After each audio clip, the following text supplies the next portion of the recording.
இன்றைய சிந்தனை. உழைப்பவர் பசி அவரை மேலும் உழைக்கச் செய்கிறது. உண்ண விரும்பும் அவரது வயிற்று பசி அவரை அதற்கு தூண்டுகிறது. உழைப்பவர் பசி அவரை மேலும் உழைக்கச் செய்கிறது. உண்ண விரும்பும் அவரது வயிற்று பசி அவரை அதற்கு தூண்டுகிறது. கோணல் புத்திக்காரர் சண்டையை மூட்டி விடுவர். புறம் கூறுவோர் நண்பரை பிரித்து விடுவர். கோணல் புத்திக்காரர் சண்டையை மூட்டி விடுவர். புறம் கூறுவோர் நண்பரை பிரித்து விடுவர். வலிமையுடையவரை விட பொறுமை உடையவரே மேலானவர். நகரை அடக்குகிறவரை விட தன்னை அடக்குகிறவே சிறந்தவர்.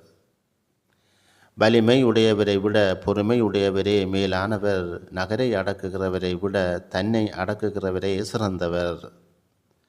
தீங்கு விளைவிக்கும் பேச்சை தீயவன் விருப்பத்தோடு கேட்பான். அவதூறான கூற்றினை பொய்யன் ஆவலோடு கேட்பான். தீங்கு விளைவிக்கும் பேச்சை தீயவன் விருப்பத்தோடு கேட்பான். அவதூறான கூற்றினை பொய்யன் ஆவலோடு கேட்பான். நன்றி, வணக்கம்.